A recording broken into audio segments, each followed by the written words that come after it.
Welcome to the Vintage Ballers Podcast. I'm your host, Brad Coreno. And on today's episode, we have Camryn Justice joining the show. Camryn is a digital content producer for News Channel 5, where she covers the news as well as Cleveland sports. So without further ado, please welcome Camryn Justice. So take us back to your youth growing up in Akron. And, were you always into sports, or was it something that kind of came along as you got older? Yeah. So, living in Akron, my mom and that side of the family is from Akron. My dad's from Cleveland. So my whole childhood was like birthday parties, go to an Indians game. Like that's what we did. And from a very, very early age, it was like all about Cleveland sports.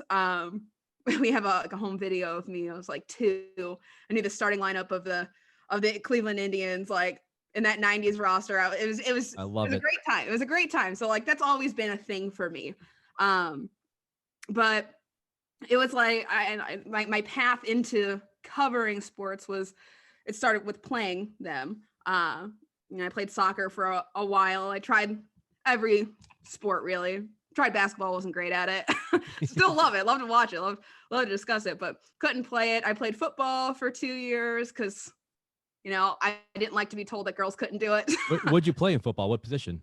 So they put me at tight. First, they put me as kicker, actually, but in Green Youth football because I went to Green High School. Okay. And, this was in middle school though, so at Green they didn't have there was no extra point, there was no field goals. Like a touchdown was 7 points. So they had me as a kicker, but there was no kicker. And so it was like they didn't want me to play, and it was very clear. And so my mom, being my mom, was like, get her on the field. So then they put me at tight end, but never played there. And then my very first play was they put me on the defensive line. I don't know why. Yeah. I got to the quarterback. I did. I was like, so it was a nice moment for me. I didn't play much, but it was the point of being there and playing. And I was good. And at that time, it wasn't a thing. So, sports that's a great story. That's fun. I like somewhere at my mom's house, I have my pin of like me and my football uniform, big tomboy. You wouldn't have known. I was a mess, but I love sports. And so, went to the University of Akron. And when I started there, I first went for, to be a, oh my God, why am I losing my major? I don't even remember what I went to school for, but I changed my major like a million times. I did too. I know how that goes. I was a anthropology major right before I switched to communications, because I was like, that's not gonna do anything for me. I was like, what do I love to do that's not gonna feel like work? And I was like, well, I love to talk about sports.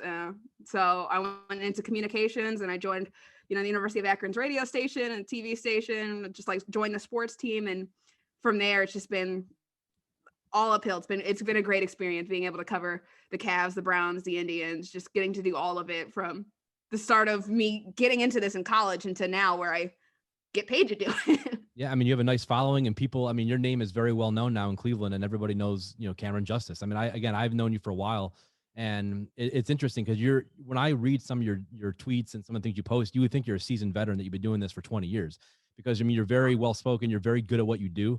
And you know a lot about what's going on. You give a lot of good in-depth analysis. And I'm a huge sports buff, obviously.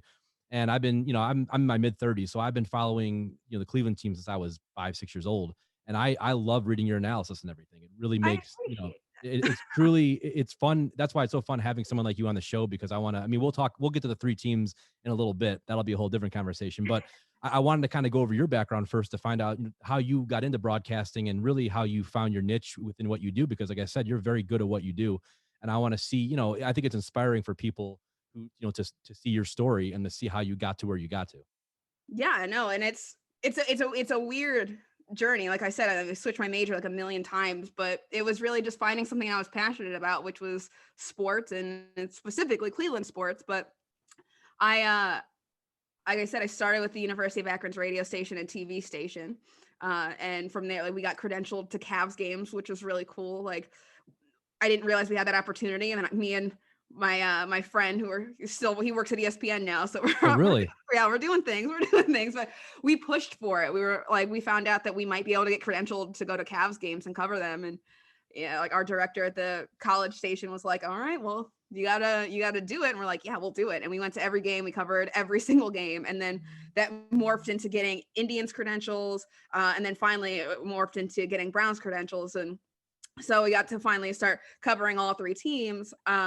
And then once I was at the University of Akron, I was there for a couple of years, and I got a job at Rubber City Radio Group in Akron. And it's like WQMX, the country station, WONE, the rock station, and WAKR, the sports talk station. And I was like doing promotional stuff, just like setting up the tents, getting people to sign up for concert or contests, and going to concerts and setting up prize wheels and stuff. And from there, I got talking about my goals and like what I wanted to do. And I got a weekend on-air position at the country station, which has nothing to do with sports, but I was like, it's a job, it's media, let's go for it. And it was a ton of fun. And then, I would do like the late nights and do like sports caps just to get that in there a little bit. Just always no matter what I was doing in media, I was always trying to like bring sports into it. I interned at Fox Sports Ohio, which was an incredible opportunity. That was like my shining moment in college. What did you do there? So I did digital, like I was the digital intern kind of. So I clipped some videos. Like at one point I made a Blue Jacket type video that was really fun. Oh, really? Yeah. So, and then I put some stories, like AP stories on the website. Did some of like the design, graphic design stuff, just like learning from everybody and helping out and entering numbers for, like the viewerships and just any little key pieces. And it was really, really cool. I got to do a lot there, and like brought in my knowledge and experience. So that was really cool. And then right before I graduated, there was an opening at News 5 for a weekend digital content producer. And I was like, well, you know what? I got to get something. Like I was working 3 jobs. I was like finishing school. I was like, I cannot, I just need something like this. And I was like, but I don't think I'm going to get it. Like I've had no experience. Like I'm still in college. And I applied and I got the job, which was amazing. And News 5 has just been incredible. They took a chance on me and I like appreciate it. And a couple months later, they offered me a full-time position, and they've been able to let me, grow and develop into, because I don't just cover sports there. I do like the news and like the crime, weather, traffic, like anything that comes in, like that's on us as digital content producers. So I'm doing a lot of that, but I'm grateful for them because they've really let me grow and blossom into the sports coverage and really take that on as my focus. So that's where I'm at now. They gave me a full-time job and I was like, of course, I'd love to work here full-time. So I've been doing that. I've been there for 2 years full-time almost. So it's a new-ish journey, but it's been awesome. And I'm super grateful. Like you said, like my following has been growing. That's really cool to see. And it's just, for me, it's like, it's not so much the number that matters. It's the people interacting and reading what I have to say. It's really awesome. That's all I've ever like really wanted. It's just like to be able to interact with people and talk about sports and talk about the things I'm passionate about. So that's been a really cool experience too. It's just, I wouldn't have it any other way. It's been a great ride and we're very excited now. The Browns. I know we'll do plenty that, about the Browns. There's so much I could. Everyone, it's funny. I was actually talking to someone yesterday who lives out of town, and I didn't know this person was from Cleveland, and it came up, and she's like, "I'm from Cleveland too," and I said, "No way," and she goes, "Go Browns!" First thing, go Browns. I mean, we started talking about the Browns, and the Browns are, for people who listening to this aren't from Ohio and aren't from Cleveland, the Browns are a religion here. I mean, they really are, and they've been that way for many years, even though before this last couple of years were terrible for 20 years. I remember my dad, when I was younger, Camryn, he had season tickets up until they left in 95. So I was a little kid going to games, and the passion those fans had, I mean, it was like anything, I've never seen anything like it before. And we went to Indians games back then in the 90s with that whole team. And of course, Cavs games. I mean, back at the old Coliseum with Price and Doherty way before LeBron. So it was like, and LeBron brought a whole new level to it then. So Cleveland in general, but especially the Browns, is just unlike anything. So the fact they're finally good again, I mean, everyone's talking about it. It's incredible. They're America's team now. They are America's team. Jim Rome says it, so it's got to be true. But I mean, again, we'll get into them later. But I mean, there's so much to go into about the Browns. It's such a great time to be a Browns fan, and finally, we deserve it. I wanted to ask you, going back to your college days, when you got into broadcasting, when was that something that just felt inherently right to you? Like, were you like, okay, this is what I want to do once you got into it? Oh yeah, I mean, like I said, college was weird with like switching my major.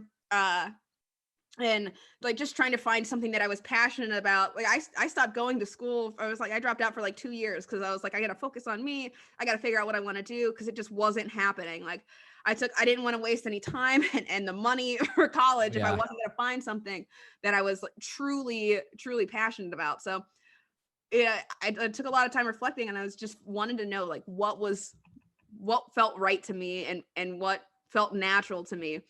And with communications, it was my advisor, we were talking about it, and it came up, and I was like, that sounds cool. Like that's like, I'm passionate about talking about sport. I'm like tweeting it all the time, like back when I had like 8 followers. I was looking paid for it, just speaking into the void. But it was like, I love doing this is fun. So yeah, I mean, the second that I had my first communications class, on the first day they came in and they did like a preview of what it could be like at WZIP and ZTV, which are the college radio and TV stations. And I was like, that would be amazing. Like, how do I do that? That sounds exactly like what I want to do. And I went up there, filled out an application, and I was like, this is it. This is what I want to do. Like, I know this because in high school, I went to vocational school for my junior and senior year. And I was doing, so like we did video work, we did like some graphic design. It was visual design and imaging, and it was really cool. And so, but like graphic design wasn't for me. It's just like, I'm not an artist. Like I wanted to be, but I'm just not. But like we did video work and we did pictures and like all that. And when I got into college and I started at the TV and radio station, it was almost very similar to what I was doing, just more specific. And I was like, this is what I was missing. It was doing the videos. It was talking on air and being able to like, vocalize that. And I was able to start writing for the radio station, which is something that I never saw myself doing, but I always had like a knack for, and throughout high school, like that was my thing, was like I was good at writing. It just like always has come very natural to me. So to be able to mix all that together, it was what I needed to do, and it felt like what I needed to do. And every opportunity that has been presented to me, it just feels right. Like it just feels like I'm on the right path. I found what I'm supposed to do. And now all that's left to do is like work hard at it and keep doing it and keep putting in the work. So that's what I'm going to keep doing. Going to hopefully keep growing. And I'm always looking to be better than I was before. And any misstep or anything that I do, I'm just like, I'm learning from it. I want to be better. And that's how I know like I'm in the right career field, because I want this so badly, and I want to be the best that I can be at it. So from like, that's what it's been for me. It's just on the right path, and it's never felt wrong. Nothing I've ever done in this media field has felt like this isn't what I want to do. Like I'm very passionate about it, which I hope comes off in my work, because that's what I hope. I want people to know that like I care about this and I care about what I'm doing. You wouldn't have the followers you do, and I wouldn't follow you if I didn't think you're passionate about it. So I mean, that's the truth. I mean, people want to, especially on Twitter, where it's I mean, you're competing with a lot of other people. So if I don't just follow anybody. I know a lot of people I know don't just follow anybody, especially when it comes to Cleveland sports. Like there's a zillion people that talk about it, but I want to follow someone who I know is passionate about it and knows what they're talking about, or at least has an opinion that I want to hear. So I think that comes off very clearly, reading your tweets and just kind of seeing the content you put out there. And that's something that I appreciate. I don't tweet. I usually retweet people a lot, but I don't always tweet stuff myself. But it's more, I love reading analysis and opinions. I'm especially with Cleveland sports. So I want to always try to read different opinions. And I really appreciate what you put out there. So again, you can definitely tell that you're passionate about it for sure. It feels good. It feels like I'm doing something right then. Oh yeah. And isn't it funny with, intuition? I always think like anything in life, when you have that intuitive kind of feeling about it, like, yeah, this feels right. I think that's something I've tried to do as I got older, is try to follow that more. Because when you're younger, especially when you're really young, you don't fully always understand that. But as you get older, you're like, yeah, I got to do what I feel is right here. Mm-hmm. Absolutely. So I think it's pretty cool how you're doing that right now. And you're really kind of paving that way for yourself, as years go on, to really have a successful career in something you love. I appreciate that. That's the goal. That's the goal. That's the goal. I think that should be the goal for everybody. And I hope more people can get to that point in their lives where they can actually strive for that. I love it. Okay. So let's get, Cleveland sports. Cause right now, we're going through a lot with the Indians, obviously with, Francisco Lindor being traded. And then of course with, everything going on, I feel like Cavs, I mean, we'll talk about Kevin Porter and that whole situation, the trade for, Allen, which I love. But let's start with the Browns, which is the most obvious, choice to start with. So for those listening, most people know the story of the Browns. Last 20 plus years, they've been terrible. They moved away in 95. And then, the last 20 years, they've been arguably one of the worst franchises in all of sports. And that's not an understatement. If you look at what has happened in the various GMs and the coaches firing and the 7 quarterbacks. I mean, we can go on and on. And then 2018, we kind of have a little bit of a shift with Baker, Jarvis coming here. I think Jarvis really was the first shift in all this. And it just keeps growing. And then we have a bit of a down year last year, kind of, didn't go how we wanted it to. And then this year, Kevin Stefanski's hired, Andrew Berry as GM. It just seemed to completely change. And now, I mean, this is the first time I've talked to Browns fans who were negative, the most negative people you could possibly imagine when it came to football. And they're positive now. Like, yeah, we have a team now. I've never heard that from these people in 20 years. So there's a lot of people who are truly positive about this team. And I want to get your intake. Where do you see this team going forward? Do you think we have a reason to be positive, or just a little 1-year wonder type of deal? No, I think there's a ton of promise there. I mean, what they've done in just a single season with Kevin Stefanski and Andrew Berry at the top, I think that is what fans should be most confident in. I mean, yes, you don't know what the next season holds. There's no promise. But the fact that Kevin Stefanski is who he is, this leader who is even keeled and just a hard worker and instills that hard work ethic in his players, and Andrew Berry, who's making smart moves and smart decisions and knows what it takes for Kevin Stefanski to be successful, and knows the pieces that he needs to fit into his offensive scheme to make it work. I think that's why you have to be confident, because it's not something that wasn't a fluke. Who they are is not a fluke. Now, I mean, sometimes some seasons players have fluke performances, and they come back the next season and they don't have that kind of performance they had the season before. But the fact that they're led by a person who's the same guy, they say it in every press conference, it's the same guy every day. He's going to be the same guy next season too. And the work that they've put in to really mold Baker Mayfield into this quarterback that everyone can be proud of and confident in, because the flaws that we saw last season where he regressed in areas, his accuracy, his footwork was a mess. Those are the things that they've been focused on. They're focusing on his footwork, which has been phenomenal. Alex Van Pelt has done a great job with him there. They're getting him, even just from the start of this season to the end of it, you can see how much better he is at reading and going through his progressions and reading the field. The first couple games, you saw those rough moments where his eyes weren't where they needed to be. And, you're like, okay, well, how are you going to fix this? How can you fix this?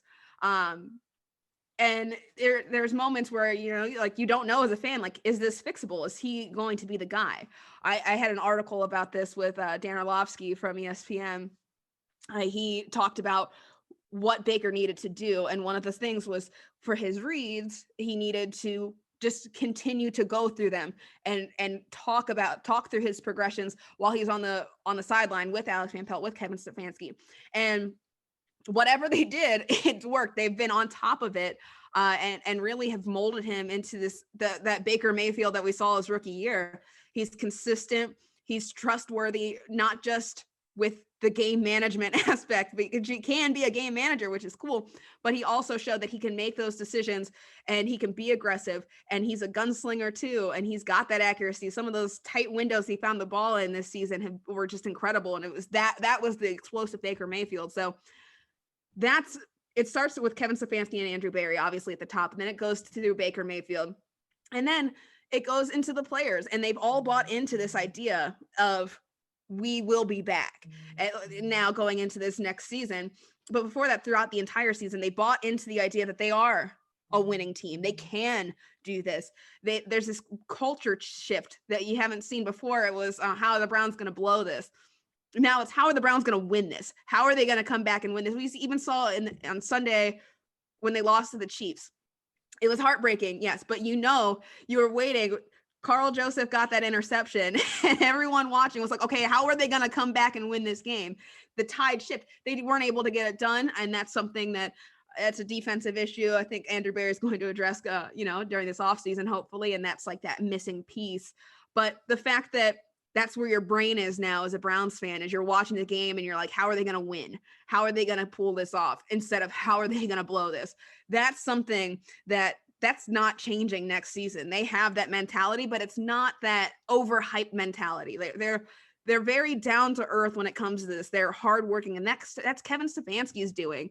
This whole team has really gone around that. But on the same end, it's not just, you mentioned him earlier, it's Kevin Stefanski leading it, but these key players, Baker Mayfield, one of them, Myles Garrett is a culture changer too, and he rallies them up. But Jarvis Landry started the whole thing, and you have to give him credit for that. And he continues to keep that culture moving, and he's just so Cleveland. Everything about him is just making sure that Cleveland wins, and he cares about the fans, and he cares about the culture and the mentality and the idea that surrounds the Browns. He wants the Browns to have that different narrative. He doesn't want the narrative to be same old Browns.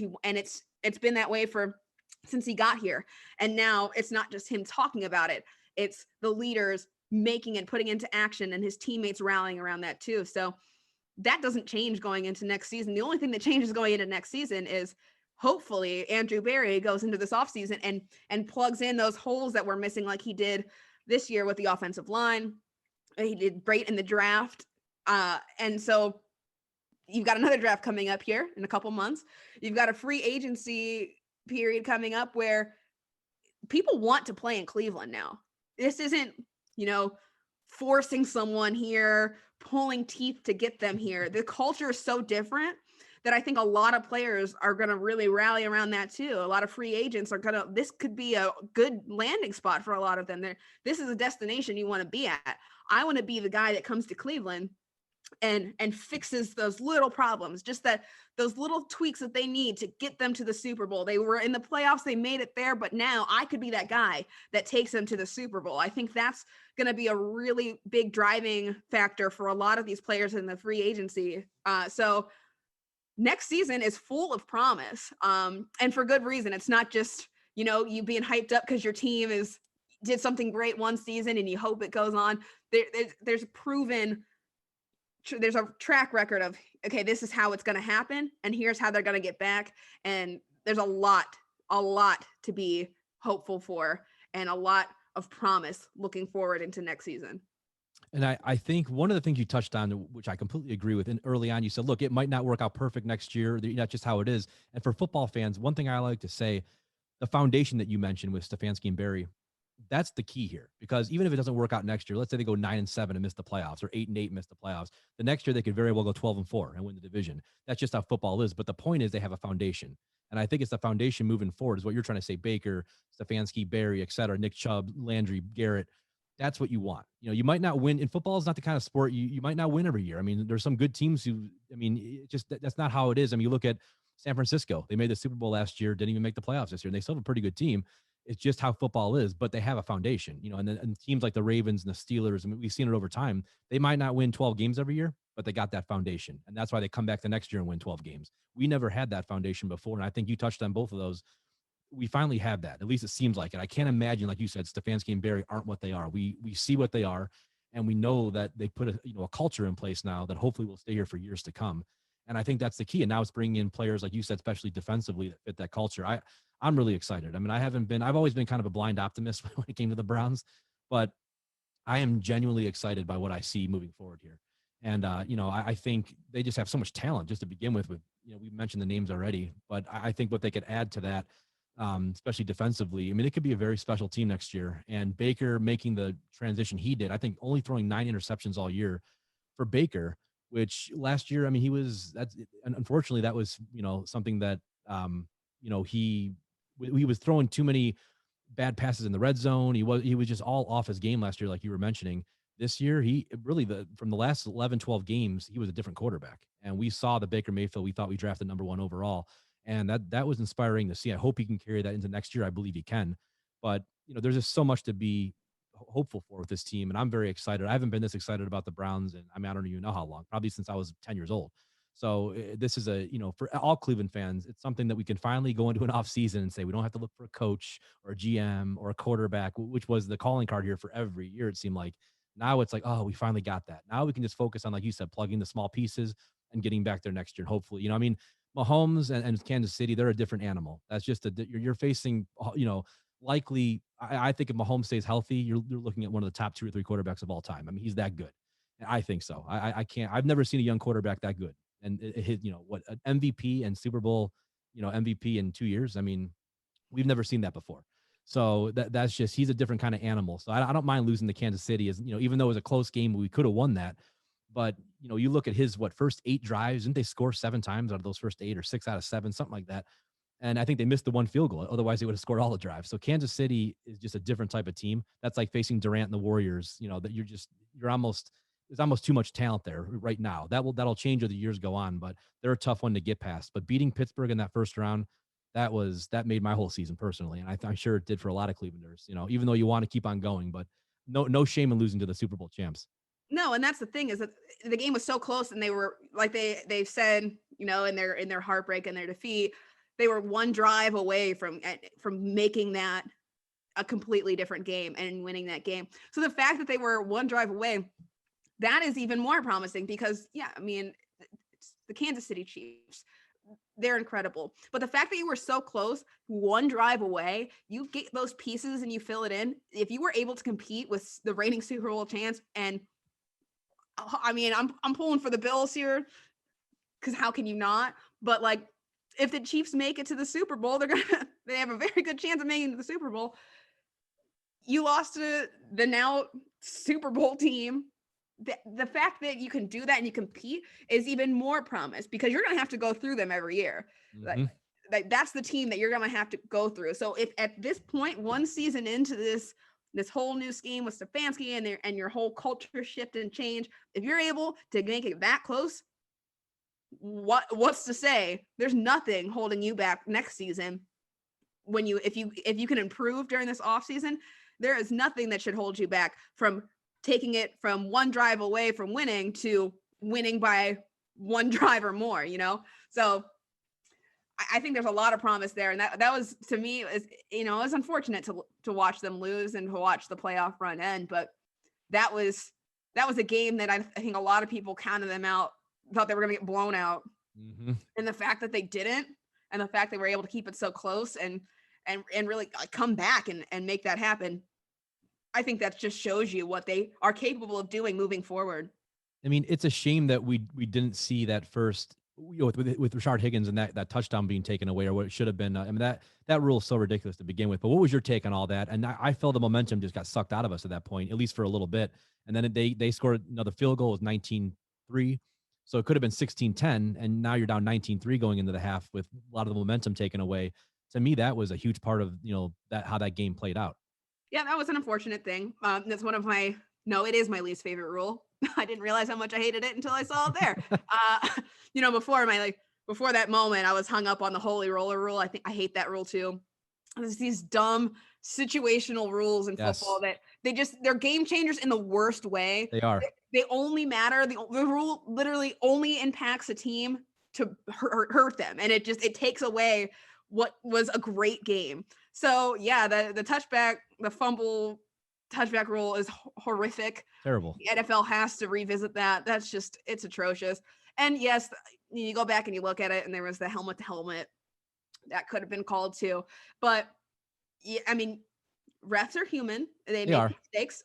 So you can't hang your hat on, well, we would have won if the refs did this, because they're going to make mistakes. So good teams don't let that happen. But what you saw is that they didn't let that change it. And the same old Browns, that would have been a blowout. If they were the same old Browns, that deflated momentum, it would have been over. They would have chalked it up. They wouldn't have scored again, probably. They would have gone into the half. It would have been a mess. But because they are so different, and because that culture has changed, they didn't let that. That was a huge blow. And they could have let that just completely destroy them. But they came back, they battled back, and they made it a close game even after all that. So I think that's very telling too to what this team has become. You live from that moment, you learn from it. Rashard Higgins, probably not going to see him extend for the end zone as much anymore, because that probably broke him a little bit. But and people blaming him, that's not fair. No, that's not fair. You extend. That's what you do. You want the touchdown. It's a natural instinct. It's what it's what you do. And in any other situation, should have worked out. But yes, he got hit in the helmet, so that's one. And two, a horrible rule. So yes. I wouldn't want it to stop him from extending. If you can score, you score. And he was passionate about that. People calling her. I had tweeted right before he made a big play. I tweeted, Rashard Higgins is the man. And people were in my mentions right after he fumbled it. They're like, no, he's not. He's horrible. Delete this tweet. I'm not going to delete this tweet. Stop it. He's a great player, and he's a very key part of the Browns offense. And it's great to see him shine. And that one moment, you don't bank that on him. It's a bad rule. And it was a really unlucky situation. It has nothing to do with his skill set. So no, that was unfortunate to see. I was like, you guys, come on. And people get so passionate about it. And I understand. I had friends texting me. Most of my friends totally understood what happened. They weren't mad at him. Then I had friends text me, he shouldn't have extended. It's like, come on. Like, really? Like, he's going to extend. I mean, if I was a receiver, I would do that. You're right there. Why wouldn't you? If he doesn't extend and he doesn't get it, and for some reason if that doesn't happen and they don't get in, then everyone's mad at him for not extending. Well, why wouldn't you extend it? You were right there, So it's a lose-lose in that situation. But I feel honestly, Cam, like I look at how that game played out. We had a chance still. Let's be honest about it. We couldn't get it done in the fourth quarter. We came right back 22-17. We're right there. No Patrick Mahomes. I mean, that you get, that's a winnable game. With Patrick in there, we might not be, they might score a couple more touchdowns. With him out, that's a very winnable game. We got very close to doing it. We just couldn't pull it off. But that wasn't on Rashard at the end. I mean, that had nothing to do with what happened. So, that was a momentum changer in the first half. It is what it is, but it didn't, define the whole game, in my opinion, just because the second half, you did have a chance. You had the ball back with 6 minutes left, and you're down 5. You could have scored a touchdown there and took the lead. So, it just is what it is. And you could have stopped them coming back the other way. It was 3rd and 14. And, so there's other critical plays in that game. And it's just a part of any big playoff game. But it's a shame what happened in the first half, because, it was a missed call. But like you said, refs are refs, and good teams overcome that. So there's no excuses, and it is what it is. I completely agree with you on that. Yeah, here we are. Here we are. And one of the things I thought, I'm sure a lot of Browns fans listening will not be happy about this statement, but part of me was like, okay, let's say we would have won that game, and then we play Buffalo, and somehow we beat Buffalo. We'll go to the Super Bowl. If we would have lost the Super Bowl with a defense, I didn't think our defense is good enough to stop an Aaron Rodgers or even Mahomes. We saw that he kept driving down on us. So if we would have somehow gotten through that game and then beaten Buffalo, which I'm not sure if we would have done that, but let's say we did, would we have beaten Brady or Rodgers in the Super Bowl? I mean, I don't want to be a pessimistic here, but I don't see us beating Rodgers. I'm sorry. If he's there, the way he's playing and the way our defense in the back end, who just had its struggles all year, I just don't see it. You give them 2 weeks to prepare, so I didn't want to go there with a team that I don't think has the best chance to win it. I want to go there with a defense I think can win it. Yeah. And that's the thing. The saying, offense wins games, defense wins championships. The defense is the weakness of the Browns. So yeah, if they got into that situation, I pull for the Browns almost, every game. I like to see the team that I cover win. Who doesn't? I'm not going to, my work is, I'll be objective, but I'm from here. Of course I want the Browns to be successful. And of course I want the Browns to win. Why wouldn't I? So in that, in saying that and being, for them all season and pulling for them, in that situation, I don't think that they win the Super Bowl. The momentum is there for them, and they're the underdogs, and they thrive on it. But like you said, the defense it's not there. It wasn't there this season. So had they figured that out, I mean, if situational football had happened, like if the situations were different on Sunday against the Chiefs and they won and then they beat the Bills and made it to the Super Bowl, that would have been amazing. Let's be real. Like that would have been something to hang your, yeah. Like that. I mean, it's a Super Bowl, win or lose, they would have been in the Super Bowl, but would they have won that? Probably not, because that's the defense is their weakest part. Now, moving forward, I think that's what this season, the goal, I don't even think the goal was necessarily playoffs at the start of the season. The goal was to look better, to play better, to grow together and show improvement of any kind. The fact that they made the playoffs was, a cherry on top of the sundae. And the fact that they won a playoff game was even better. But they reached their goal and beyond this season. This is their first season with Kevin Stefanski, Andrew Berry, and molding Baker Mayfield, and that offensive line now is set. They filled their holes. They're working together. They're meshing well, and so you figured that part out. And this is their first year with that. Andrew Berry had that one off season to kind of plug those guys in and fill those holes, and now he's got another one to do what he did with the offense with the defense now. And so now you moving forward, your expectations should increase. And like the goal is further. They've made the playoffs. So now next season, you expect them to make the playoffs. You expect them to win a playoff game. And now the next goal is to win the divisional round of the playoffs and make it to the AFC Championship game. From there, if you win, you lose. I mean, you've reached that goal. You hope you win. You hope you make it to the Super Bowl next season. But even if you don't, the third season, then if you can win and make it to the AFC Championship game, then the goal then is to win the AFC Championship game and then make it to the Super Bowl. Because this is not something, I know Browns fans think a lot of the times, because there's been so much doom and gloom, that this one season, like, this is our window, this is our shot. I don't think that's the case moving forward. I don't, like I said, we talked about it earlier, we broke it all down. I don't think that this is it. I think that it wasn't a fluke. You're going to see a lot of success for years to come with this team. I think they have a really good foundation to make this a continuously successful team.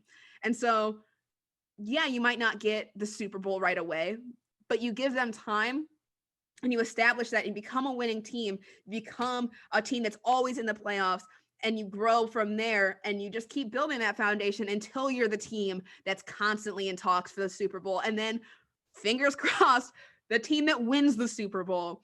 And that's how you build, these mega franchises, these dynasties. They're not built overnight. They don't just pop up and that's it.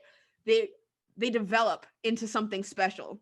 And you see them get these key pieces and they figure themselves out. And you've got obviously your core that starts at, the Patriots dynasty. The core was Tom Brady.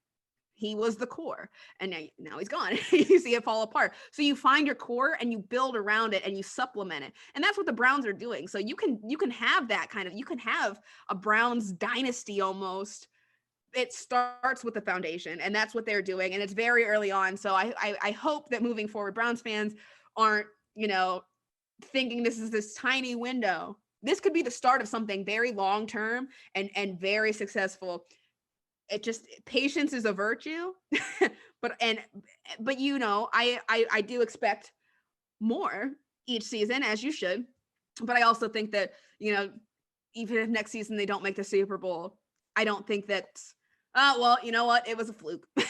I think that it's still very, very promising, as long as they continue to grow and continue to improve in the ways that we see it. Like, the flaws that we have seen this season. You hope that next season, no matter the outcomes, you see those flaws corrected and you start to build. And I think that's what they're doing. And I'm very confident that this is the organizational structure that they needed to make that happen moving forward. I completely agree with everything you said. I think I'm looking at this as like a 5 to 10 year run, not just a 1 or 2 year run.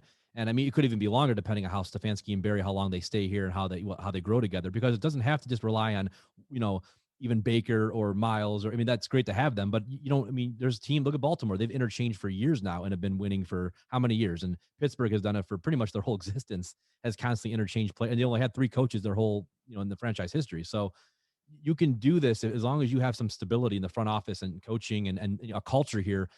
This can go on for quite a while, especially if Baker is the guy and he continues to grow. And Miles, we know what Miles can bring to the table. And that's one more point I want to bring up about the game against the Chiefs and this whole run with Miles hasn't been himself since COVID.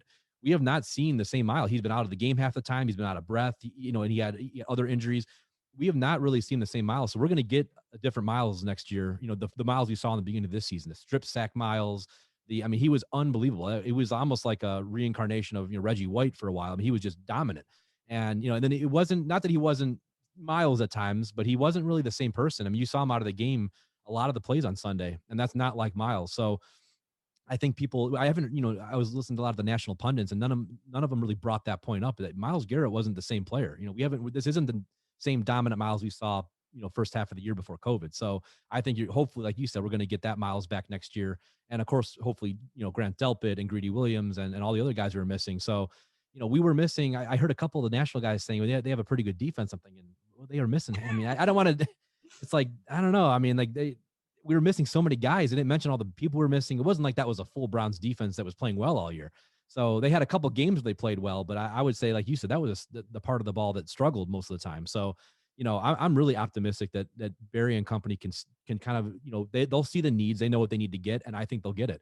And if you do put together a defense with what we have on offense, it's going to be a fun team to watch, and they're going to be dangerous because they were dangerous without, an elite defense or even a top 10 defense. So if they can build a top 10 type defense, or just a middle of the pack defense, I think this team could go a long way, and it's going to be fun to watch. Absolutely. And that's the thing with the defense is, it's their weakness, but you do have to think, you have to take into account they lost Grant Delpit, who they drafted him. They thought that he was to the defense what Jedrick Wills was to the offensive line. That's what they wanted. That's what they expected out of him. And so you lost him before the season even started. So that's a huge blow off the top. But then, and so when you lose these guys and Myles Garrett going out with COVID, you lose these guys and Greedy Williams, all of these injuries. And then you had Denzel Ward out with COVID for a while. Vernon got hurt. Yep. Jordan, yep. And then Ronnie Harrison even was on IR for a shoulder injury. So, I don't want to discredit the guys on the defense because they did a great job at being that next man up and not giving up and not quitting. They did. But when you see the defense out there based on what they could have been and what they were given, anytime you have a guy fill in, they can have this passion, but there will be a drop off. There's going to be a drop off. If they're not the starter, there's probably going to be a drop off. Not every player in the league is ready to fill in like, Chris Hubbard, who can just do everything. And, so when you call on somebody like, he's gotten a lot of slack all season long, but Andrew Sendejo is not a starter. No. And he is not a starter. He is not meant to be a starter. No, it wasn't his fault, really. Yeah. It's not. And it's really unfortunate because I know he's the Browns whipping boy. I know. I'm guilty of it sometimes. I'm guilty of it sometimes too. Yep. But, but the thing is with him is that's not his role. And, I got to give him the credit that he has deserved for really filling in and taking that, because that's not what he does. He's not a starter. And that drop off, it was felt. It was definitely felt, but he had moments where he made big plays. He did. He was out there a little bit. And so the fact that he was able to go out there every game and not let that weigh on him and give an effort, it's really what you got to think going into next season is like, Andrew Sendejo is not the starter. He's not going to be the starter, bearing any, horrible injury, knock on wood. We don't want that to happen. But they stay healthy and you only see him, on special teams or filling in when he has to. And so those kinds of things, those drop-offs, they go away if you have the health and you have these players come back. And so I think that was a big thing on defense that we saw was like, it was an injury-riddled defense who had guys doing what they could and doing their best, but they're not NFL starters, and they just did what was asked of them. And you can't create more talent. That's not, you can work hard, but if the natural talent's not there, then it's not there. And so that's what I think we saw a lot with the Browns defense. So moving forward, a lot of promise, and just they got to make sure everybody's healthy, man. That's that's the biggest thing. And that is one worry and concern of mine though, and I've thought this from the beginning of the season, and I'm sure we'll get some more data and look into it a little bit more, but the effect of not having those preseason games and having that modified training camp, it was mostly virtual through OTAs and the mini camps, and then a weird shortened training camp that wasn't really. I wonder how much of that played into all of these injuries we saw, because a lot of them were the soft tissue, the ligaments, torn ACLs, things like that, which I feel like maybe if you had that conditioning during the off season ramping up until to the season, we wouldn't have seen so many. And it's league wide. And I think that maybe for me, just like looking at it, I don't know if the data shows that yet. I will look into that. I'm going to figure it out. But it feels like that could be a really big key of why there were so many injuries, season ending injuries, long-term injuries. Even like Wyatt Teller, he said he'd never been injured. He had never like missed a game from injury, and he got injured twice within 4 weeks. So like, it's these little things, like you wonder like if they would have had more time in these training situations and these conditioning practices and training camps and OTAs and mini camps, you wonder if that would have changed it. So next season, it's looking kind of similar, which is a little off-putting. The OTAs, not so much off-putting for me. Mini camps, or like, it's the training camp. You want that and I hope for the NFL's sake that they're able to figure out the preseason and make a preseason happen. I know that some players don't think that it's necessary. I think that it might be. We'll see what the data says when I look into it a little bit more, but it feels pretty important. So you hope that you get that next season to avoid any possible injuries into the regular season, and also to get that chemistry. I think that with the offense, obviously it was explosive, but after week 7, there was no Odell Beckham Jr. And before week 7, there was is Baker forcing the ball to Odell? Is Baker better without Odell? I don't think that's true. I don't think that any team is better without a star receiver. And let's be real, Odell Beckham Jr. is a star. He might not be that elite wide receiver that makes these crazy plays that you saw in New York right now because he's going through injury, but you hope that his rehabbing goes well. And I am not the person, I know a lot of people are like, get rid of Odell, he doesn't need it. Why would you get rid of him if you don't need to?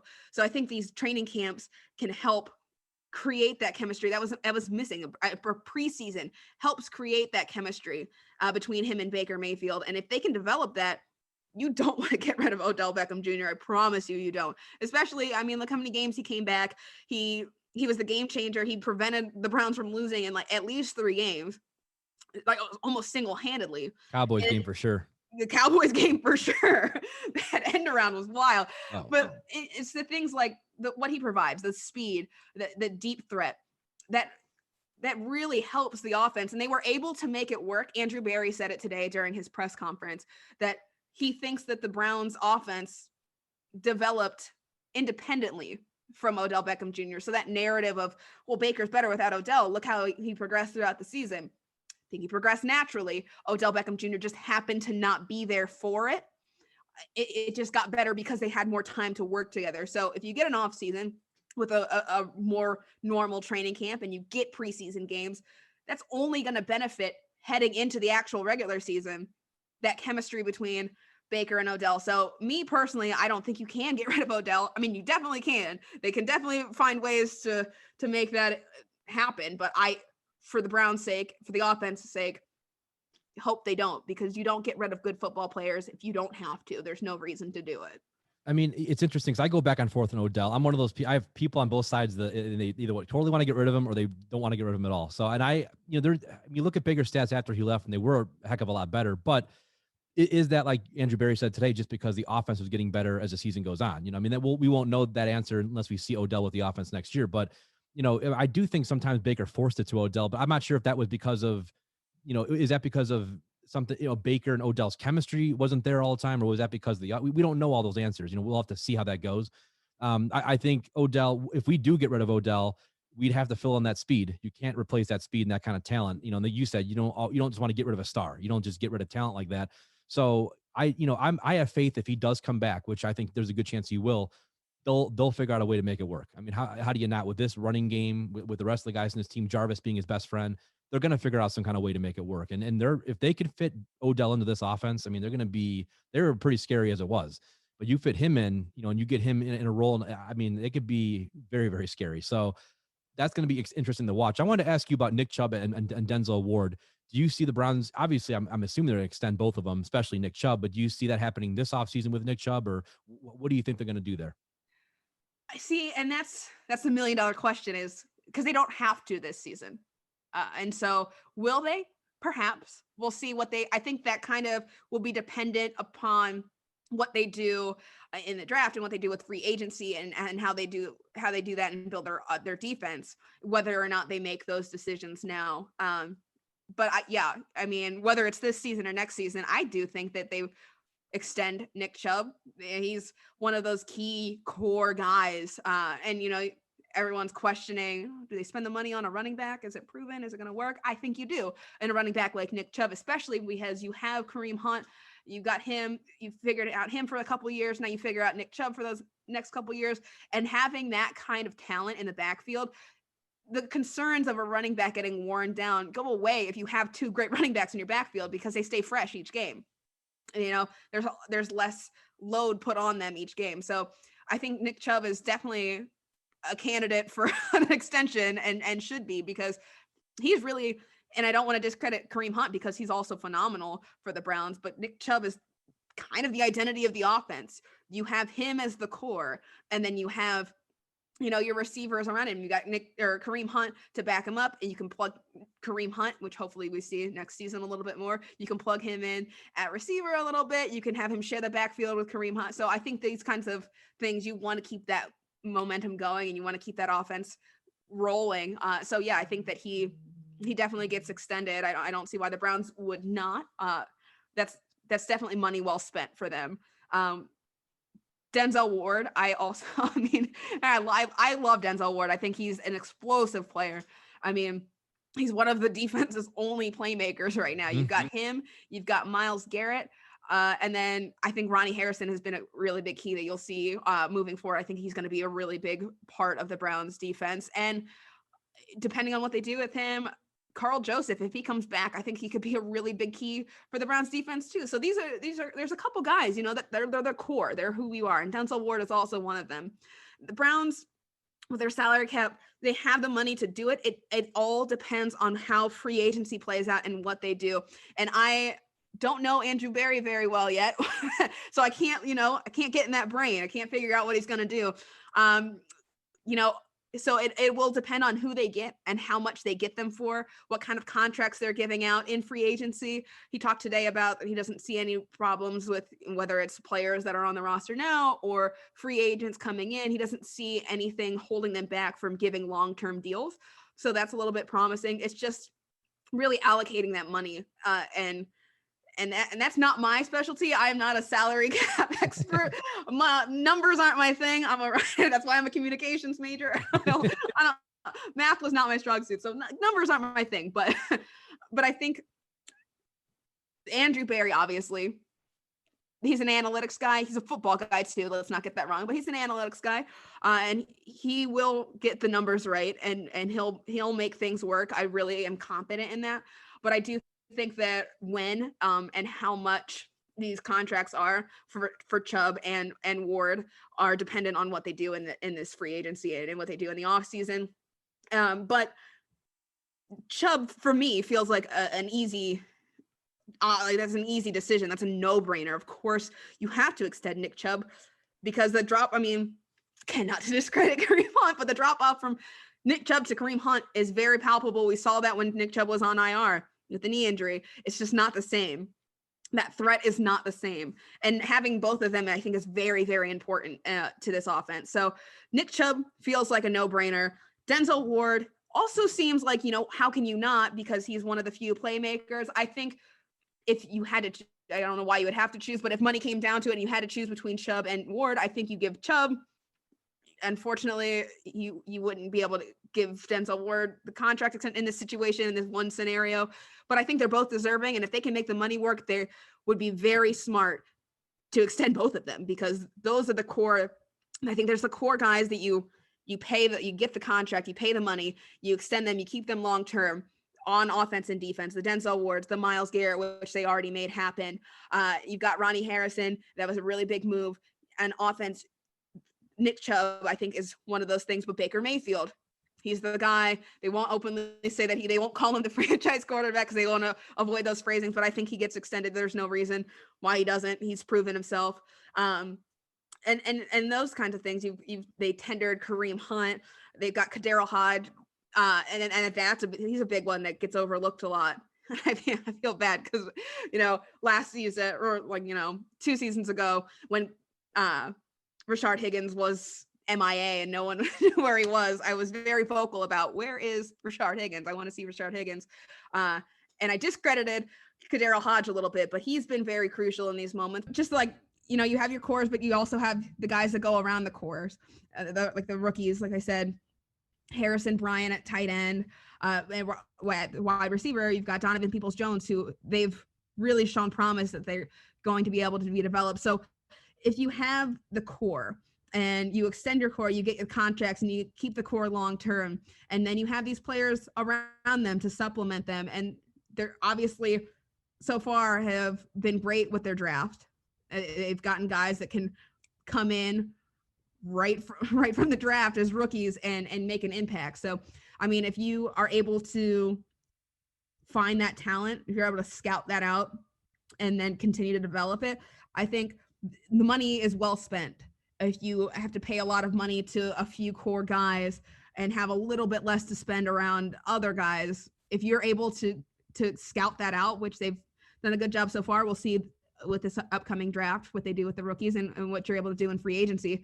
I think there's no reason to not spend that money on those guys, because that's who your team really is. Completely agree. And I was going to ask you about Baker.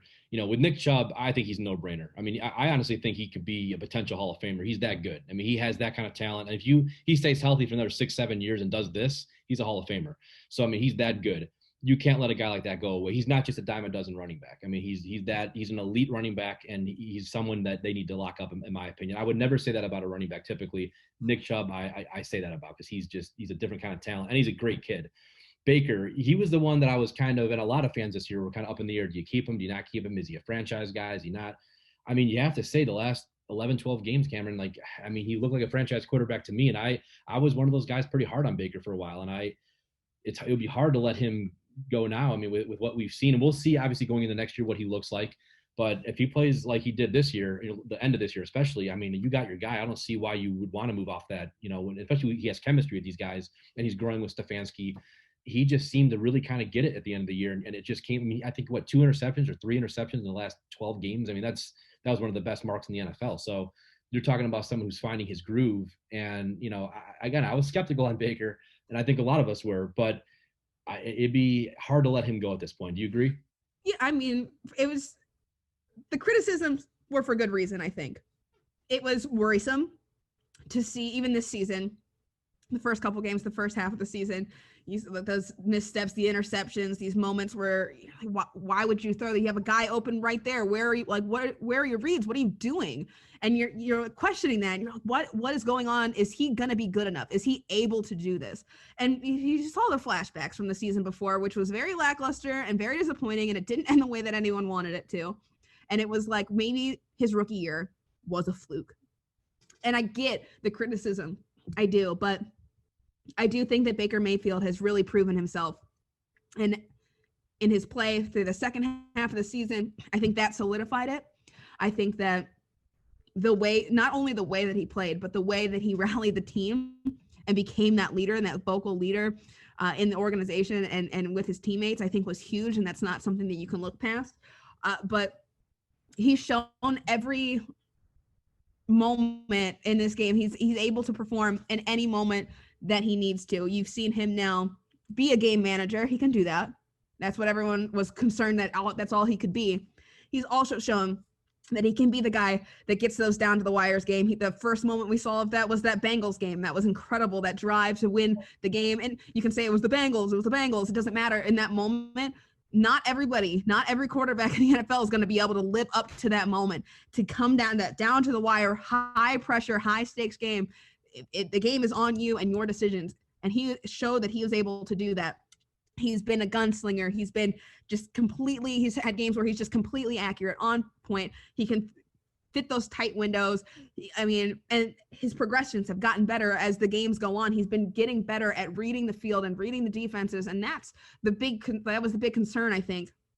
And the fact that he's been able to grow in those ways, every flaw that you've seen from him, the strange footwork, now he's improved on his scrambling and moving out of the pocket, and the things that he's been able to do, those flaws that you saw, like, is that a weakness of his? Is he going to be able to fix this? You've seen them be fixed. You've seen him step up, take that criticism, learn from it, and perform under it. So yeah, I think that's the quality that you want in a franchise quarterback, is someone who can get better and consistently get better. I think it just really took a good head coach who actually cared about getting him better and not just being his friend. And that's what we didn't see last season. But Stefanski he's not their friend, right? He made him feel like family, though. So there is that closeness, but he's also a leader. He's not just going to let you do whatever. There's accountability. And he talked about that when he first got hired. That was one of his goals coming into Cleveland, was to be a team that had accountability. And he's done that. Anytime a player messes up, they're quick to correct it. They want to get better. And they hold themselves accountable too. It's not placing the blame on other people, on other things. It's, yeah, I messed up, I'm going to fix that. And you see it. And with Baker Mayfield, you've seen him. He takes accountability. He lost the ball a couple times, and those were pretty game-changing moments and pretty critical moments where he lost the ball. First thing he says is, I got to take care of the damn ball. That's what I got to do. I got to hold on to that. I can't lose that ball. And you saw it improve. And so it's a growing process. He's not perfect. He's got a lot of room to grow, and they know that. But he's got now the system to grow under, and he's got the leaders around him to make him that franchise quarterback. So I think that he's really proven that, and it helps when you have an organization that wants that for you too.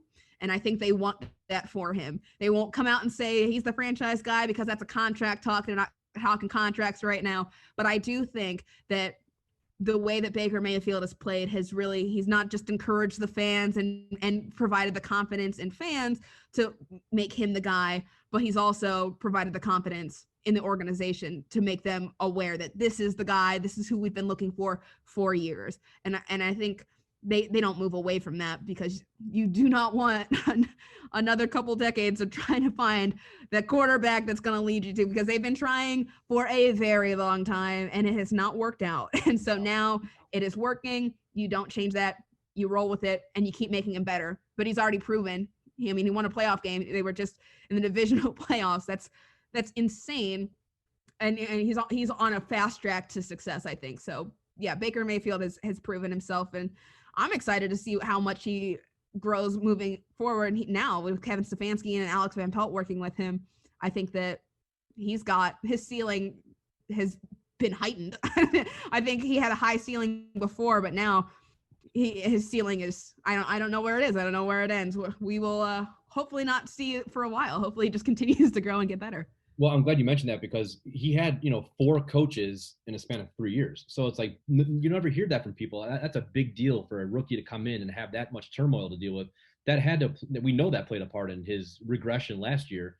And then, of course, now having a stable coach in Stefanski and Barry here, and like you said, Alex Van Pelt, I'm glad you mentioned him. He should get a lot of credit too. These guys have finally, took this kid under their wing and, like you said, kind of taught him how to play that position, better footwork, etc. So I really do believe now, again, I was skeptical on Baker, even early this year I was, but I can't look at what he did this year and say that, yeah, this kid's definitely a franchise quarterback, in my opinion. And I wouldn't have said that 12 months ago. I would not have said, I didn't know. I was kind of 50-50 on Baker.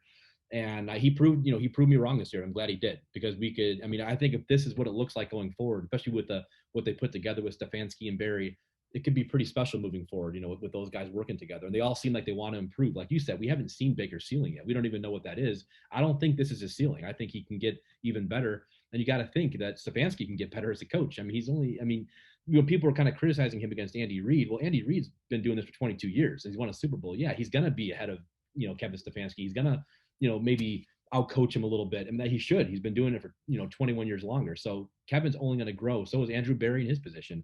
I think people need to realize that. And like you were saying, Browns fans need to calm down and say, hey, I know we're all passionate about it. I get the same way. We all do.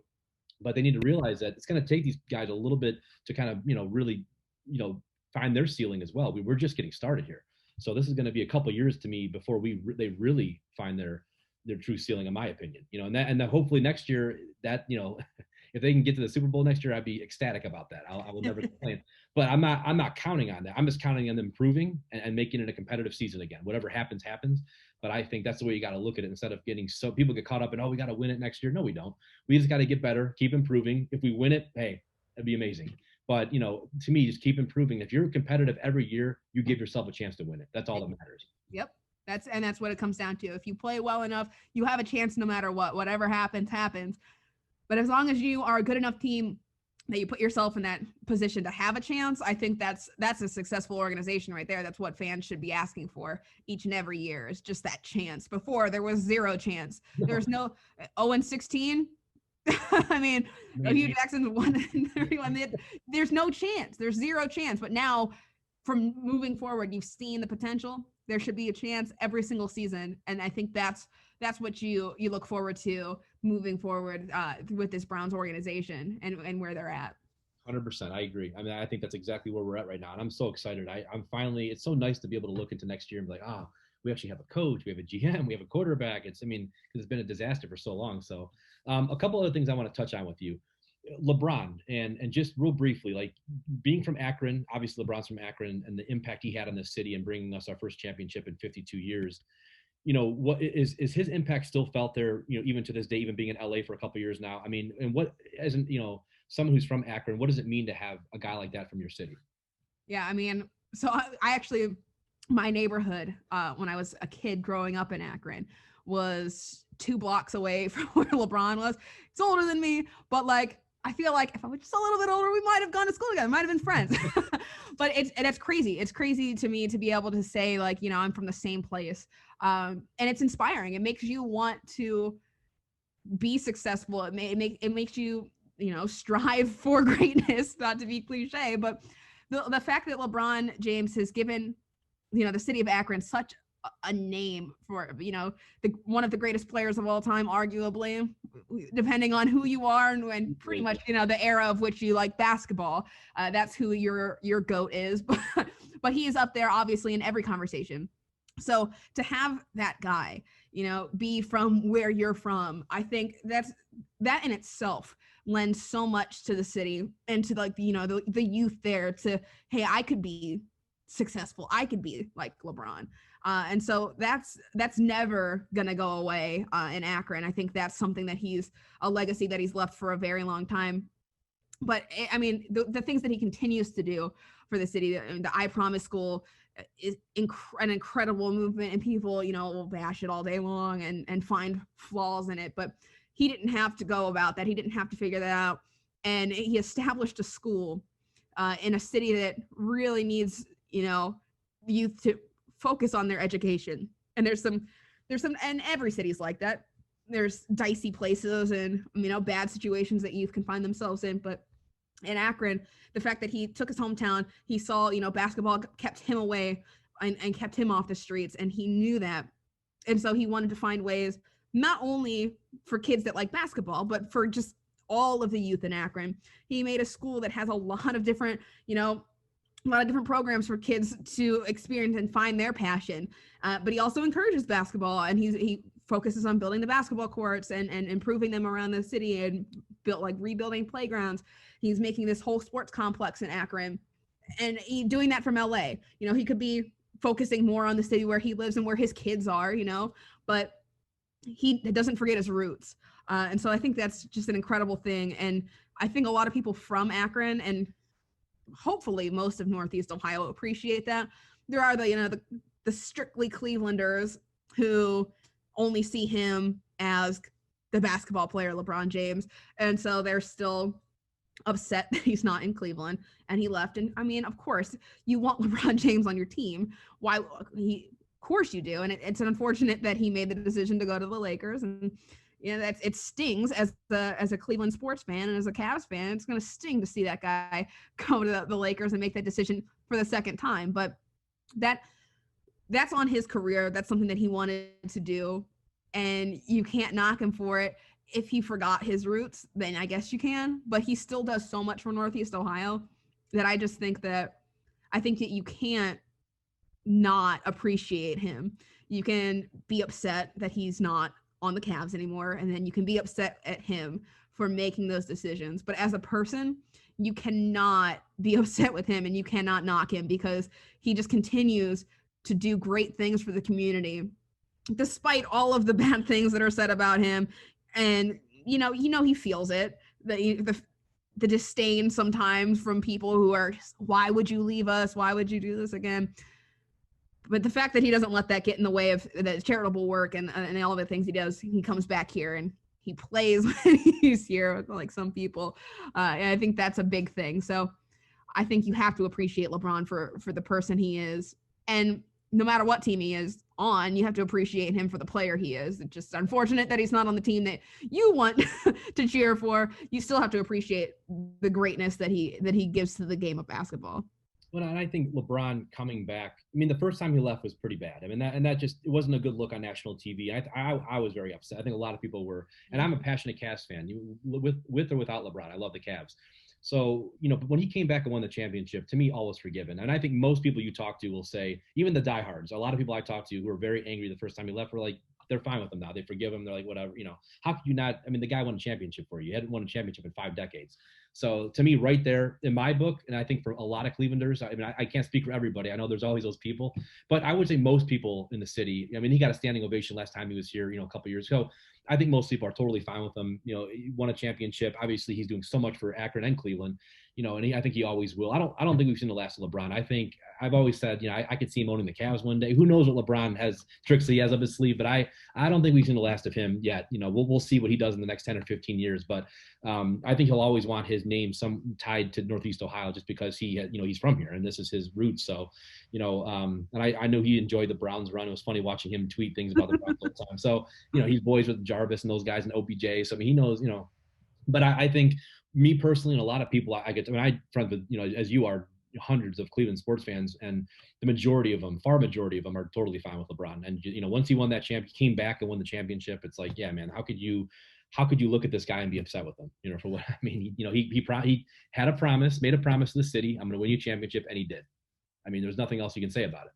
No, and it's not like it wasn't, I won this championship and then I'm done.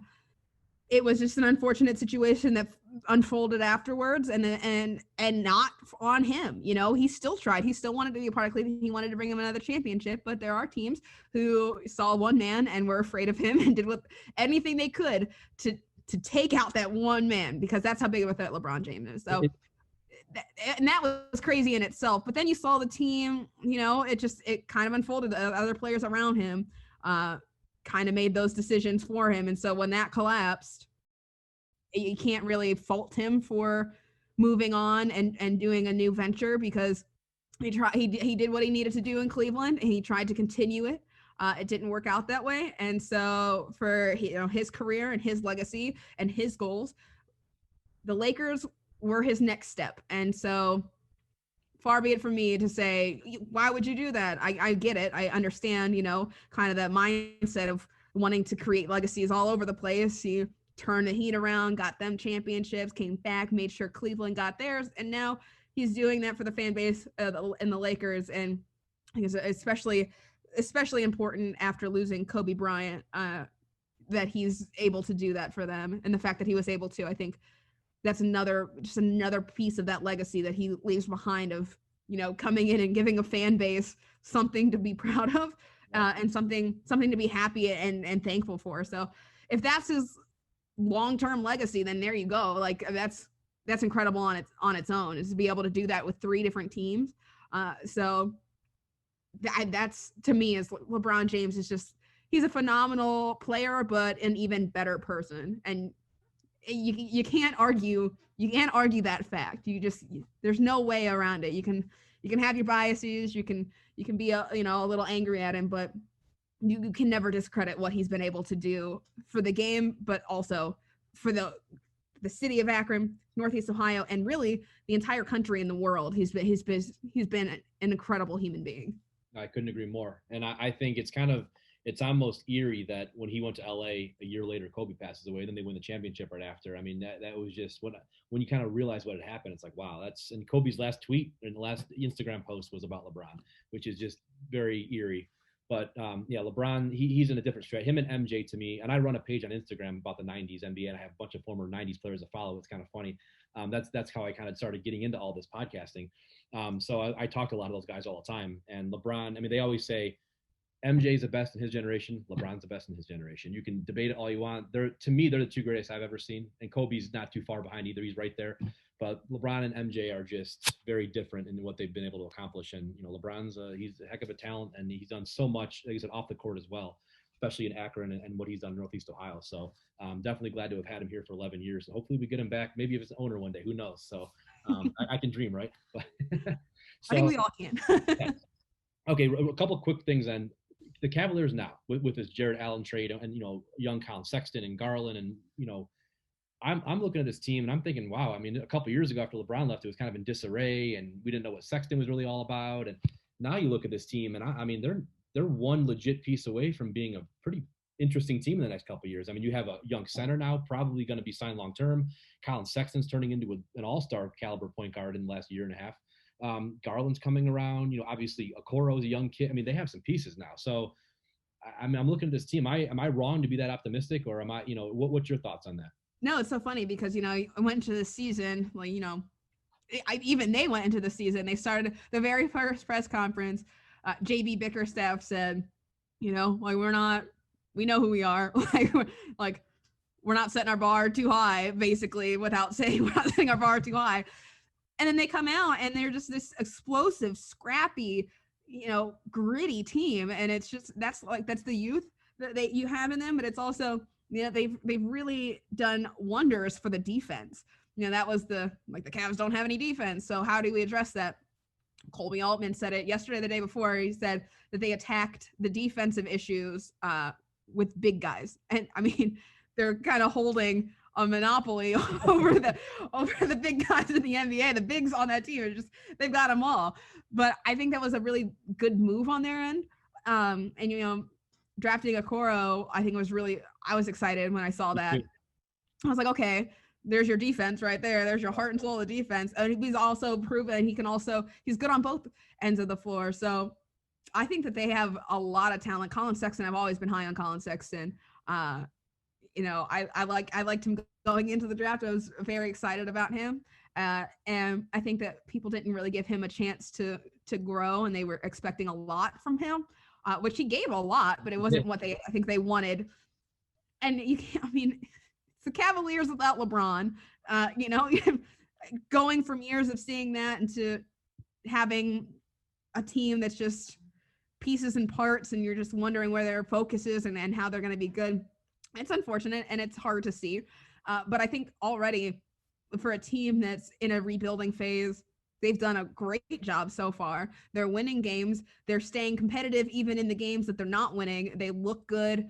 I like the Cavs, and I think they have a lot of promise, and they're filling in those pieces that they need to be. And they're in the East, so that's not the playoffs are not far out of reach for them every single year.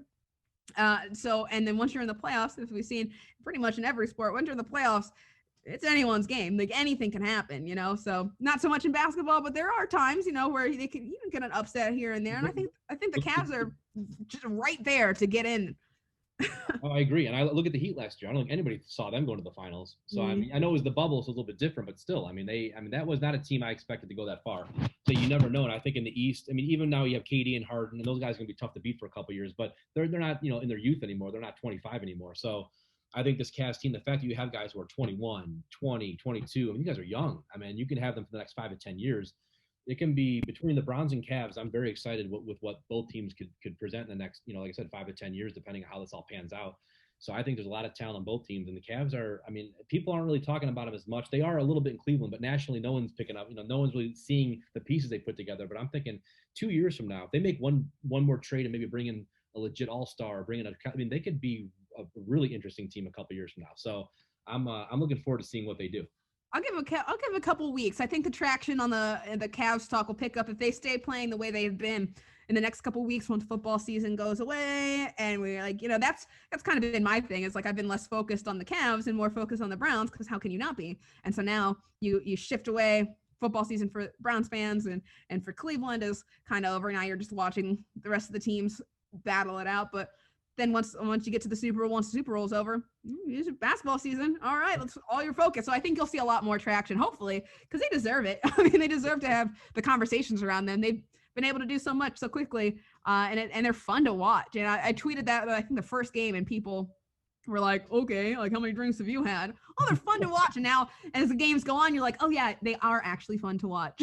I mean, I'm surprised so many fans are picking up on them early. Like the national media hasn't picked up on them as much, but the Clevelanders, a lot of friends I talked to are like, wow, the Cavs are a very interesting team to watch. Because I mean, they've just the defense going from really the worst defense, and I think it was the worst defense in the NBA. It was the worst defense in the NBA. Number one. I mean, I know it's only been a month or so, but it was, I mean, that's a drastic change, obviously. So I think, and like you said, the plethora of big men and Okoro, and I don't know, they just have such an interesting team. And a lot of these guys are so young.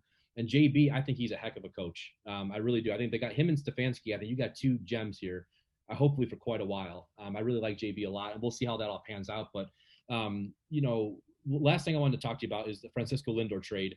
And, where do you see the Indians next year without Lindor? Obviously, I'm one of those people that said, look, it had to be done. The Dolan's hands are kind of tied in a sense, and they're not going to give him, $300, $400, $500 million. So, I understand it. I know most people in Cleveland are very upset. I definitely will miss Francisco. He's a heck of a player. He's a great kid, but I understand why they did it. And, what is your take on all that? Yeah. It was inevitable, right? Like, we've been talking about it for a long time. We knew that Lindor wasn't going to be in Cleveland forever. And then, especially when they were talking about, they were trying to come to terms and figure out some kind of deal with his contract, and it just wasn't happening. I think that was the kind of aha moment for everybody. Like, yeah, this isn't going to work. I've been talking about it for months and they can't figure this out. So yeah, I wanted to see, it's Francisco Lindor. He is a star in the MLB. He's not, it doesn't matter. It's not just a star in the Indians. Like he's a face of one of the league. He's one of those guys that everybody knows who Francisco Lindor is. So to give him I kind of wanted personally to see, maybe a player that would put them right back in it now. But I do have to say, as much as the Indians, toil around with things and they do these questionable things, like how could they make this trade? Why would they give him away for this? They're really good at finding these guys, these prospects, and picking prospects that develop into these great players. So I'm hopeful that, the guys that they picked up from the Mets in exchange for Lindor, I'm hoping that they develop, and obviously the Indians are good at figuring out who's got talent and who doesn't. So maybe they'll be good. Rosario, Green, I think maybe there's potential there, but as for how the season plays out without Lindor, I can't ever count the Indians out just because their pitching staff is incredible. It's just fire. It's crazy. The pitching, it will keep them in it. I think they'll keep them competitive, but are they a World Series team? Probably not. I mean, not right now, not this season. Anything can happen once you get into the postseason, but you've seen it year after year where the Indians, they get there, they get close, and they just not there. They don't get it done. And I can see that happening again. But I still think they'll be fun to watch, maybe frustrating at times, the lineup. A lot of runs here and there, but yeah. So, but I think that I still think they'll be fun to watch, and they might shock you with how well they do just because of their incredible pitching staff and that rotation is wild. Now, the Francisco Lindor trade, the one thing that hurts me a little bit pitching is the fact that Carlos Carrasco went with him. I didn't see that one coming. That one shocked me. That one hurt me a little bit from the organization. I was like, what are you doing? What is this? I expected Francisco Lindor to go. And, when it happens, you don't ever, what's going to happen. You don't know when it's going to happen. When it does, it still kind of stings. Stung extra. Like I felt like it was like a slap in the face. It was like, They slapped you in the face, like, all right, Francisco Lindor's gone, and then they slapped you the other way. Also, Carlos Carrasco's gone, so no more cookie. I know, like, so that hurt a little bit, but I mean, we will. Apparently, they were talking to them about that being an option, so I don't think that maybe Carrasco was caught super off guard, which makes me feel a little bit better about it. For me, it's strictly like him as a person. He's just an incredible, like, he's a good pitcher, yes, but he's a great person, and what he was able to fight through and how much he fought back to and play baseball after, you know, having cancer. It's insane. His drive and his just like his passion is unmatched, and it's unfortunate to lose a player like that. But do I think that the Indians are going to be great? Not really. I don't think they're not going to go to a World Series. I could be wrong. I might be eating crow, and who's to say? But I think that obviously the drop off, losing Francisco Lindor is going to hurt. But overall, I think they still stay competitive because it's that pitching that keeps them in the runnings each and every season. So I think it'll stay the same a little bit, but it will hurt. It will hurt watching them without Francisco Lindor. It's going to be weird for sure. And I think when you touched on the front office, you know, Chernoff and Antonetti have done, I mean, they're incredible what they do. And that's why a lot of people right now in Cleveland, as you know, are probably down the most on the Indians of the three teams. Not the Browns, everyone's high on the Browns, but even the Cavs people are starting to get high on. The Indians, everyone's kind of down on. And I understand why. I mean, certainly you lost the face of the franchise, and I get it. I totally do. And Cookie, of course, is like, he was almost like a Victor Martinez, where he loved the franchise so much, and it was hard letting someone like that go. But Chernoff and Antonetti are, you know, I just have a lot of faith in those guys, and I think they have such a great organizational structure with the Indians, and it's what the Browns are hopefully building now with, you know, good people in place. So I do think that, and the pitching staff in my opinion, is the best young pitching staff in baseball. So they do have a lot of potential this year, like you said.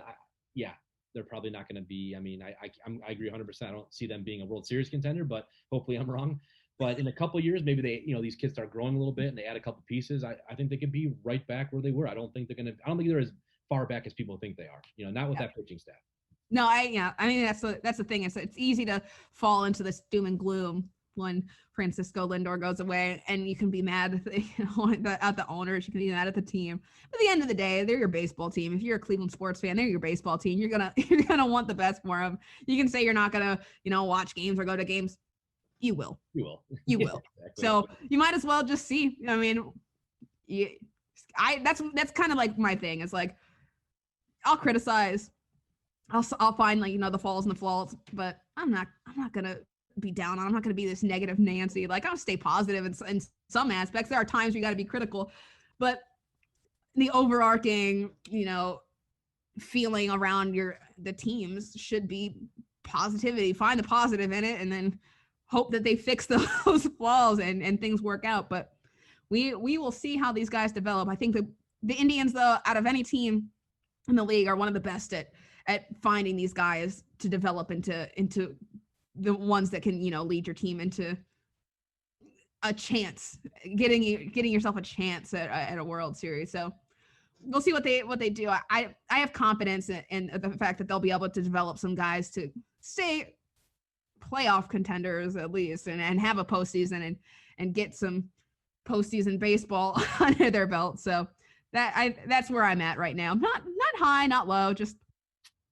coasting through. We'll see what happens. I couldn't agree more with that assessment. I'm pretty much with you. I'm not too low, but not too high either. Just kind of seeing how it plays out. But I agree. If they made the playoffs in the next couple of years with that pitching staff, especially as they grow, anything can happen when you have 3 or 4 studs like that. You have a couple guys that could be Cy Young. I mean, one of them is a Cy Young, but I mean, now with Kenzie coming up and Savali, et cetera, we have so much talent that we'll see how it pans out. But I'm not as down on them as a lot of people are. I want to see what they do. Let's see what they do, and then we'll go from there. But I do have faith that they have a plan and that they'll put that plan in action. They always have, and they're usually not down many years. If you look back last 25 years, they may have a couple down years and they go right back and either win the division or make the playoffs. And they're always, they've been very good since the mid 90s of doing that. So, I'm like you. I'm kind of just, let's just see how it plays out type of mentality. Now, if it doesn't play out well, I'm going to have to come back on here and be critical, be more critical. I'll definitely have you. I'll replay what I said, and then you can assess it. Yeah.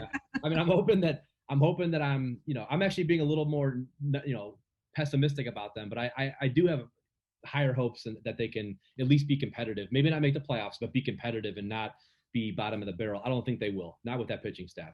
So, Right. But you can hold me to that. I have no problem with that. So, okay, Camryn, one last question I have for you. And I usually have, a lot of the people I've had in here before are former players. So former NBA players, et cetera. And I ask them about their careers. I ask them to go back and define their legacy. Like, what do you want your legacy to be? Now, I know you're just starting off your career, but if you can go, fast forward 30 years from now, 40 years from now, and you're retired and you're sitting down, sipping a drink in Florida, what would you want to tell everybody about the legacy of Camryn Justice? I just want to be the person who, gives reliable information and gives it in a way that is appreciated in a unique way. And that's what kind of something that I've been trying to do. I know a lot of people think that, you can't be a fan of the team that you cover. And while it's true that you shouldn't, be a massive cheerleader for the team and not find criticism, I want to find that balance because I can't go out here and lie and tell people, that I'm not a fan of the team. Of course I am. I'm from here. Of course I want Cleveland sports teams to succeed. That's what I've grown up knowing. But I also want to, I care about truth. And that's why I work on a news station, very adamant about, delivering information in a truthful way. And in a way that for me is reflective of someone who can criticize and look objectively at a team while also, not destroying them and tearing them down, because I do want, the best for Cleveland sports teams. I am pulling for them because that how can I sit here and say that I'm not? I would be lying, and I am passionate about sports. So for me to say that I'm not pulling for these teams would be a blatant lie. I can't just turn that off now that I'm doing, journalism and I'm working in this field. But I always just, for my legacy, I just want to be the person who is able to take that passion and kind of mesh it in with that old school objective journalism. Just a mix up almost. Like, I want to create a new fresh angle, and if that can come out and more people can pick up on it and see that you don't have to just be, no emotions, turned off kind of thing. That there's more to objectives of, I can't even say that word, objectivism. There's more to it than just not caring and straight up facts. You can put some emotion and passion into it. So I want to be the person that does that. I want to be the person who kind of like makes that more of a norm and more acceptable, and inspires hopefully people to do it. And also I want to be the person who inspires other women to do this. That's something that I've been, trying to do since I started in college. I was the first sports director of the radio station. And that's something that like really hit home for me. I was just like really excited about it. Like, what do you mean? I was the first woman on a sports power talk show. And then I was like, okay, well that's not okay. So we had recruit people, and I would talk to the women and, hey, you guys, I know there are women interested in sports. Where are you guys at? Like, and got 3 or 4 more women into the sports team, got them into it. And just, I want to be that kind of force that like shows that, yeah, women can do this. I want to be the inspiration to the younger generation that the other generations were to me, the Doris Burks, who really strive at it. And even like, she's not in a different generation. She's not that far removed from, my generation, but Allie Clifton, when she was covering the Cavs, she was one of those people who inspired me because she was great at what she did. And she actually helped me through college and talked me through things like that. So I want to be able to do what these figures have done for me and just keep this momentum going of, making it more normal for women to cover these roles and to show that women do like sports, they understand sports, and they want jobs and careers in sports and sports media. So that's kind of what I want to be. I want to be those two things. I want to be someone who's passionate and accurate and good at what they're doing. I always want to be good. I always want to be good, but I also want to be someone who other people can look forward to. And I want to encourage other people, not just women too, but specifically for me, that's a big goal. But any young up and comer, I want to be able to give some kind of advice, or like, be able to be a rock or a foundation for them. Cause that's a lot of times missing is, in a younger generation going into this, people who've been doing it for a long time. They got their routines, they got it down, and it's very hard to like, fit in. I want it to be, I want the field to be more welcoming and more personable. So that's just kind of me, is what I hope that I leave on this career path. I hope that I can do that for at least a few people. Well, I think you're going to do it for a lot more than that. I mean, I think you have a very bright future ahead of you. And like I said, following you, I can just tell the passion that you have for everything you do. And that means a lot to the people following you and the fans. And as someone from the media like you talked about the blend of, telling the truth and telling it how it is, but also the passion. And you're not going to hide that passion because you are a fan. So I think that's kind of a new breed. And as far as women and sports broadcasting, and I look back when I was younger, I grew up on, Linda Cohn on ESPN and Hannah Storm and all these different people, Doris Burke, you mentioned.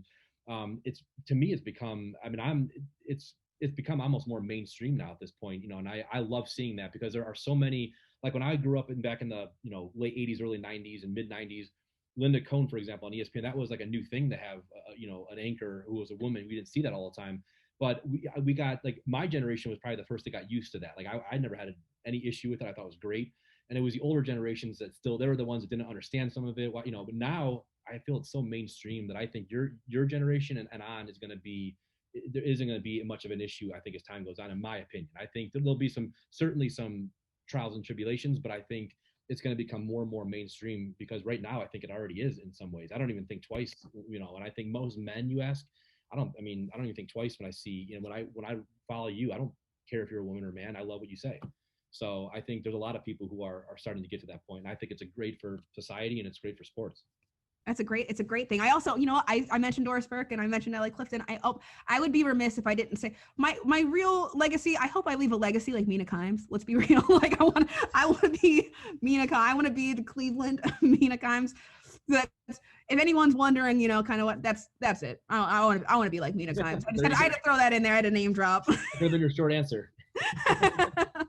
No, I think Camryn, just like I said, I think your future is very bright. And I'm excited to see where you're going to go in the next 5 or 10 years, and to see what happens as far as where your career goes and how big you get and what you do in the city of Cleveland and Akron and everything else. So I think a lot of us are going to be, it's going to be fun to watch you.